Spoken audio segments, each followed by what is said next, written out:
চতুর্থ শ্রেণী ইয়াসমিনকে মঞ্চে আসার জন্য অনুরোধ করছি।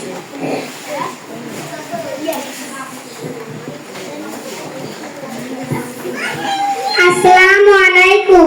আমার নাম মুসাম্মাদ ইয়াসমিন।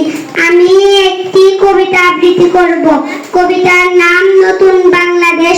লিখেছেন রস্তম আলী। বৈষম্যের শৃঙ্খল ভেঙে প্রতিবাদের শপথ, জাগ্রত জনতা এবং ছাত্র সমাজ। নতুন বাংলাদেশ গড়তে দৃঢ় প্রতিজ্ঞা, বুকের তাজা রক্ত ঢেলে রাজপথে ছাত্র জনতার নিথর দেহ।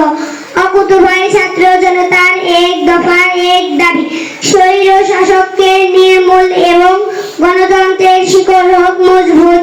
ঘরের ভেতর হামাগুড়ি দেওয়া শিশুটি বুকের তাজা রক্তে বুলেটকে সিক্ত করে এক সাগর রক্তে ইতিহাস গেছে গড়ে। লক্ষ কোটি পুলিশ ও সেলুট জানায় তাদের তয়, বুকের তাজা রক্ত দিয়েছে, প্রাণ দিয়েছে যারা নতুন বাংলাদেশ গড়তে।